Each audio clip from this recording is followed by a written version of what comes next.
Assalamualaikum warahmatullahi wabarakatuh. Perkenalkan, nama saya Ona Saputri, Stamboki 1 A1 18121 dari jurusan Ilmu dan Teknologi Pangan. Tujuan saya membuat video ini yaitu untuk memenuhi tugas mata kuliah aplikasi bioteknologi pangan.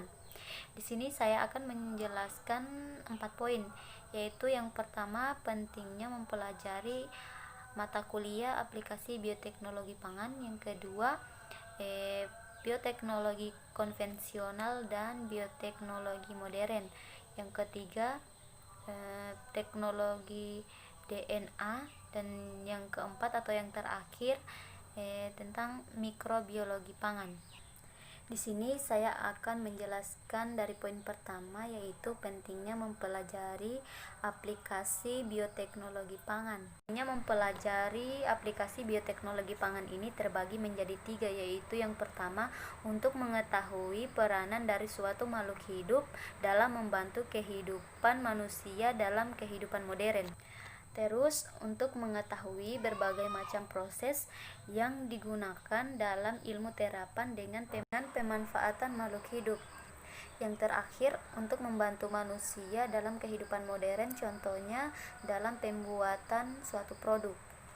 Selanjutnya, poin kedua, yaitu bioteknologi konvensional dan bioteknologi modern. Saya akan menjelaskan dulu satu-satu, yaitu bioteknologi konvensional adalah bioteknologi yang memanfaatkan organisme secara langsung untuk menghasilkan produk, barang, dan jasa yang bermanfaat bagi manusia melalui proses fermentasi. Mikroorganisme yang digunakan relatif terbatas dan peralatan yang digunakan masih sederhana, contohnya seperti pembuatan kecap dan tempe. Selanjutnya, bioteknologi modern. Teknologi ini dapat dilakukan melalui pemahaman sistem intraseluler dan molekuler untuk digunakan langsung atau dimanipulasi sedemikian rupa elemen-elemennya untuk menghasilkan produk yang bermutu. Contohnya seperti 1.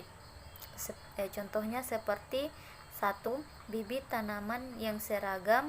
2. Antibodi monoklonal. 3. Hormon insulin. 4. Tanaman kebal hama. Dan 5. Hormon pertumbuhan manusia.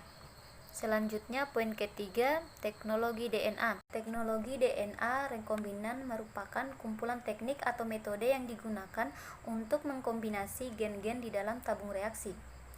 Teknik-teknik tersebut dibagi menjadi 4, yaitu yang pertama, teknik untuk mengisolasi DNA. Yang kedua, teknik untuk memotong DNA. Yang ketiga, teknik untuk menggabung atau menyambung DNA. Yang keempat, teknik untuk memasukkan DNA ke dalam sel hidup. Dalam kehidupan kita sehari-hari, secara langsung maupun tidak langsung, sebagian dari kita pernah berhubungan dengan hasil penggunaan teknologi DNA rekombinan. Contohnya insulin. Insulin telah digunakan untuk penyembuhan penyakit diabetes. Penyakit diabetes pada manusia diobati dengan insulin manusia. Selanjutnya, poin terakhir, yaitu mikrobiologi pangan. Mikrobiologi pangan merupakan salah satu cabang dari mikrobiologi yang mempelajari peranan mikroba, baik yang menguntungkan maupun yang merugikan, pada rantai produksi makanan sejak dari pemanen atau penangkapan. Berdasarkan stabilitas selama penyimpanan, bahan pangan dapat diklasifikasikan menjadi 3 jenis, yaitu yang pertama, yaitu bahan pangan yang mudah rusak, contohnya daging, telur, susu, dan bahan pangan yang mengandung santan kelapa. Yang kedua, bahan pangan semi mudah rusak, contohnya bahan pangan yang dikeringkan, dan bahan pangan yang sudah diproses lebih lanjut. Yang ketiga, yaitu bahan pangan yang tidak mudah rusak atau awet, contohnya gula, makanan kaleng, ikan asin, curing, dan biji-bijian kering.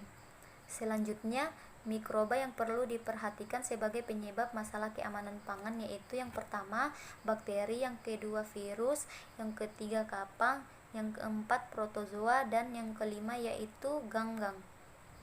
Selanjutnya, penyakit akibat pangan dikelompokkan menjadi 3, yaitu intoksikasi, infeksi, dan toksikoinfeksi.